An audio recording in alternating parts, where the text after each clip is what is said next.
Welcome to another episode of Attitude. I'm Mary Arnott, your host and producer. My show today is one of deep reflection and opinion. With my special guest, Reverend Michael Billingsley, we will discuss, is religion relevant? Religion discussions are often provocative and can spark attitudes, both negative and positive.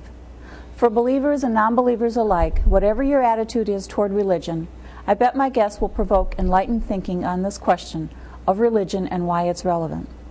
Reverend Billingsley was born in Holyoke, Massachusetts, right after World War II, while his dad was serving in the U.S. Air Force at the Westover Air Force Base.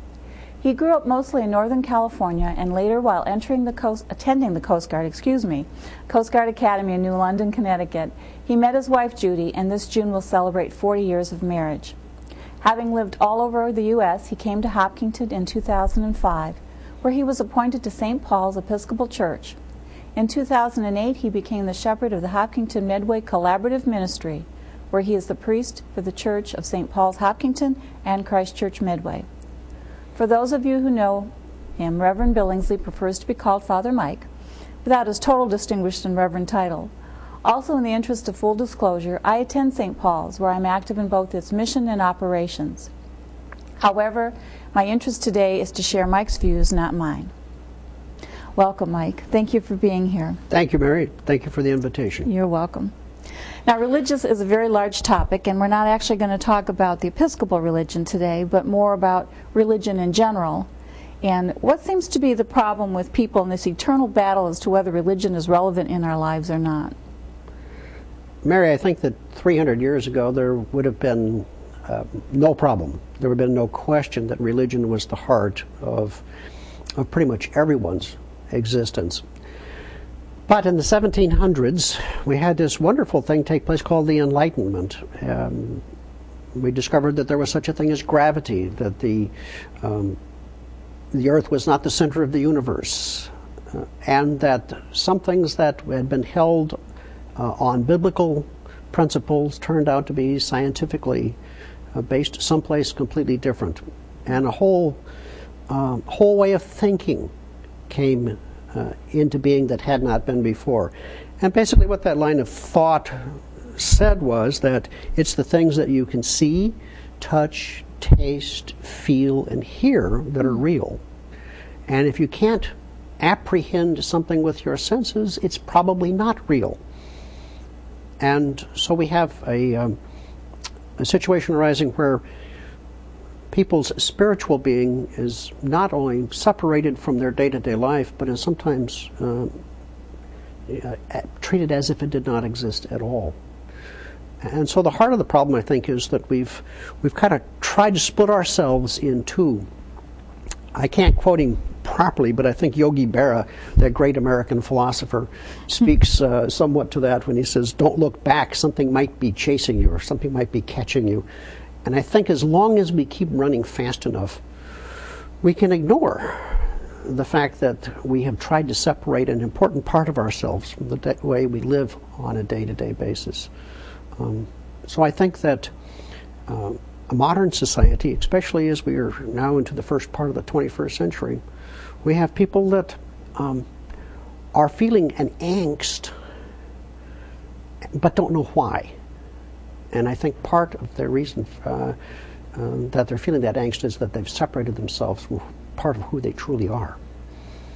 So that separation, you're saying in some way may be a side effect or whatever, the fact that we're getting maybe wiser in some scientific things, but we still have this longing for something that's well beyond us and well beyond what science can explain? Yes, yes. And I think that actually there's a modern Christian artist by the name of Plum, I think that's a stage name, who I think puts it pretty well in a song she calls The God-Shaped Hole. And there's a refrain to that says, there's a God-shaped hole in all of us, and the restless soul is searching. There's a God-shaped hole in all of us, and it's a void only He can fill. She didn't originate the idea, but I think she put it very poetically. I think that by nature, we long for relationship with something that is beyond us. And if we try to deny the existence of that which is beyond us, we actually empty ourselves out. And we feel pain in that. So how do we go about relieving that pain, filling that emptiness? I mean, well, there are a couple of classic attempts that have been made over the years. One of them is to fill that God-shaped hole with possessions. And those typically end up failing pretty dramatically. I remember seeing a bumper sticker at one time that said, the one who dies with the most toys wins. Yeah. And I think that almost everyone recognizes that it's not the number of things that you have that actually brings satisfaction into your life. It's more relationships that bring satisfaction. And there are those that have with a greater degree of success than trying to find fulfillment and having things, have found a degree of satisfaction in relationships. But when you have your relationships with other people, ultimately they're going to be disappointing in some aspect. Ultimately they're disappointing in that the other person dies. And so while there can be a great deal of personal satisfaction in the love you feel from your family, your friends, your spouse, or nowadays perhaps from your pet, there's still something not quite fulfilling there also. So I think that in trying to fill the God-shaped hole in us, that we cast about for a whole variety of things and don't actually find satisfaction until we turn that place over to the one to whom it actually belongs, and that's God. Now, when you and I talked a little bit about putting this show together, there were some different directions that I wanted to take it, and we talked about the fact that, I mean, we could spend hours, days, weeks, however long, but there was something that I think you're referring to as the nature of God. Going back, I think, to the earliest human experience, we find that there are two competing ideas about who God is and what God is like that sort of drive us even still today. One of them is that we want God to be immanent. We want God to be with us. If you look at the prehistoric monuments that have been built, they're piles of rocks. They're recognition of the idea that we come from the earth, and the things of the earth are all around us. And we look into nature for the presence of God in what is called immanence, God with us. But the thing that competes with that is the idea that God is overlooking everything. We call that transcendence. And so while we have the earth represented as immanence, we have the sky perhaps, or the heavens, or the sun as God who is transcendent. And we try to pull those two things apart. And actually, I think for most folks living in this time and age, the tension between transcendence and immanence informs how God enters into us, how God is part of our lives. Not easy things to balance. There's an inherent paradox. Is God with us, or is God watching over us? And Augustine of Hippo put it into a beautiful prayer in which he said, God in whom we live and move and have our being. And perhaps that's the place where some of the mystics of various religions have found some comfort as they start talking about God being somehow at the center of us if we allow God the place that's there. I'd like to go back a little bit, I think, to when you were talking about that hole that we can feel sometimes, and we try to fill with possessions, or in some cases it may take a a bad turn and be alcohol or drugs, bad relationships. Maybe you could speak from a little bit from your experience if people find themselves there, where there is this hole and they're trying to fill it and don't understand what's really causing that. What have you seen that helps them turn to God, or what do you think people could do to start looking for a deeper meaning and filling that hole? I think that a good number of people finally come to the place where they cannot continue to run fast enough to keep away from the problem. And so there's many times there's some sort of a spiritual crisis. Sometimes the occasion that brings on that crisis is the death of a loved one, or the loss of a job, or a change in health. Those kinds of events that show us that we're not truly in control of everything that's going on around us. And in that crisis, there sometimes is that moment of self-awareness that says, I might not be the center of the universe after all. And if I'm not the center of the universe, then perhaps there is another that is. I can speak from my own experience as an 18-year-old sitting on the sand watching the Pacific Ocean crashing against the rocks near San Francisco. That the thought eventually came to me that the sand I was sitting on had once been rock.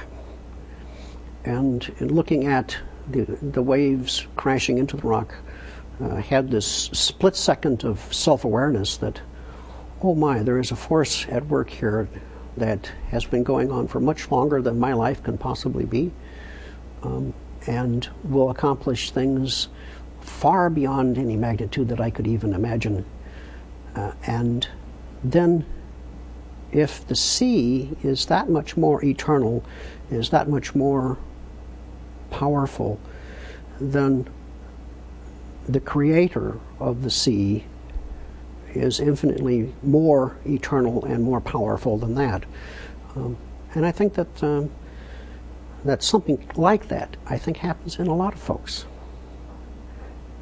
And then I think that the role religion plays is in helping one to start filling that space. And then the contradiction perhaps that would seem present in that is that as we allow God's proper place in us, we become more the people that we really are intended to be. And so there's that great contradiction that in relinquishing control and allowing God to be in us, we become more free. And I think that's a little challenging, but I think that's an experience that a lot of folks have had. I'd like to share a little story with you, because I have two very dear friends, and I consider both of them religious in nature, but in totally different ways. One who attends church regularly, is active in their choir, and prays often, and another who takes her path to God by being out in nature all the time, and truly feels that there is that divine presence when she's out hiking or, enjoying the ocean view or whatever. And but in all of that, there's something that pulls people back to, however you may feel the presence of God, if you do, some element of community, some element of relating how you feel with how others may feel, and coming together and sharing that. What would you say about that relative to religion and how it's relevant in your life and community and church? And Mary, I think that we're in an age that has embraced the idea of spirituality and has backed away from religion as being the path toward having a great spiritual life. And I think that you can have a tremendous amount of and quality of experience nurturing your spirit by taking a walk in the woods, especially in New England in the fall, or out in the snow this time of year, or in the summer when everything's green. I think that we can feed your spirit there. You can feel the presence of God there.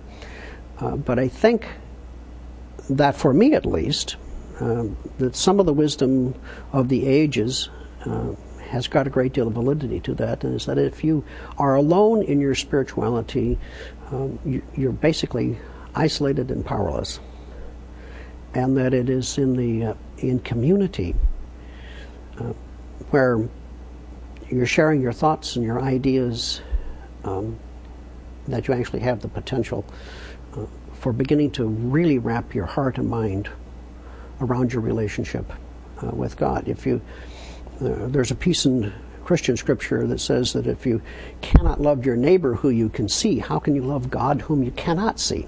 I hadn't thought of it that way. And so I think that it's in community that we have the most potential for nurturing our relationships, especially our relationship with God. There are, I think, as a product of the Enlightenment, going back to the original problem, is that there are a large number of folks today who would say they do not need a community to guide them. And I would say, well, do the best you can, but you'll do better together than you can by yourself. Now, for our viewing audience, they may have seen you recently on another program that HCAM did, and that was all about Hopkinton, where they were talking a little bit about the history and the background of St. Paul's. And you didn't have an opportunity to really talk about how you came to be called to be a priest. Is there something in there that you'd like to share with us? Because you entered priesthood, if you will, a little bit later in life. Later in life, yeah. Yes. I had had a 20-year career in the Coast Guard before going to seminary, but the calling to the priesthood, the feeling that God had something in mind for me more than being a military officer, actually began while I was quite young. I did not at that point in my life have the experience or the language to even begin to understand what that was about. But God put me through a series of experiences. There was a period of my life that lasted a number of years that if we were sitting next to each other on an airplane going someplace, it was because you were going to bury your dad, or you had just come from burying your grandmother, or you had just suffered some sort of terrible loss. And that went on for a number of years.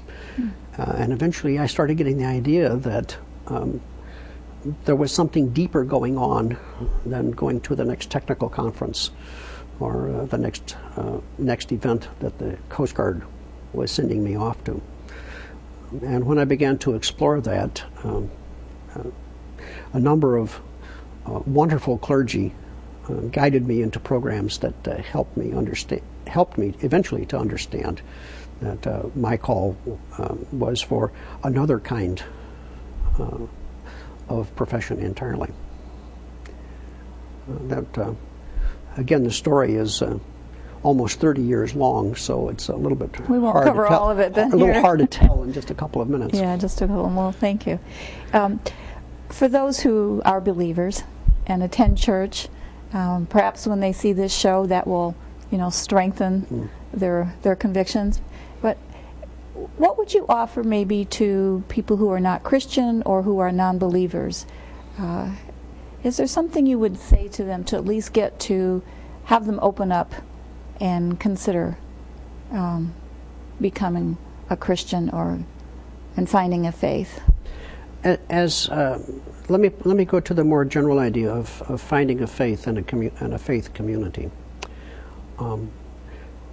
For the person who is unchurched, I think that there are sort of two barriers that I think faces. One of them is that because we are so hooked into science that we don't think we need something, but in that emptiness that's inside, we know we actually do. And the other is the caricature of religious individuals portrayed so often by popular television is of folks that are narrow-minded, bigoted, judgmental, and hypocritical. And I think the reality that we face there is that the people inside of a religious organization are just like the people outside of the religious organization, perhaps with the exception that they have been honest enough to say, there's a piece of me missing and I really need to find it. And that they are attempting to do so inside a religious community. I am a Christian clergyman, and so that is the path that I have found that helps me in my search, and one that I think is helpful to many others. For me, the Christian message, the message of Jesus as the Son of God, helps me see both the transcendence of God and the immanence of God in the person of His Son. Perhaps that's not the path for everyone, but I think it is a good path, and I think that's one that all in all is helpful and healthy. And so I would say to an individual who is unchurched and is feeling angst about what is life about, what does this all mean, I'm getting older, my friends are getting older, my children have moved off to some other part of the world, where is this all going? I would say there's an answer for that in relationship to God, and the Christian church offers, I think, the best, and that's what I think, the best vehicle for entering into that relationship that helps us come to peace with some of that angst. And for those who aren't getting older but are in their youth and they're beginning to question things, what would you offer to them? I would offer to them that in many Christian churches and in the Episcopal Church to which I belong, that struggle is considered the heart of life. And your questions are exactly the things that you ought to be struggling with in the midst of a community of faith. So the college, high school, college, and young adult periods of one's life are perhaps the most fertile portions of someone's life in which to really embrace those questions and be open to what God might be telling you about God's self and yourself. So I would recommend the church as a spectacular place for coming of age. Good advice, I think. It won't be too long and we'll be running out of time here of our show. So I guess I would just ask you, we've covered a lot of ground today, but not nearly enough as that I would like to. So we may have to do this again. But is there anything in our discussion that you want to highlight some more, or anything else you want to offer our viewing audience now?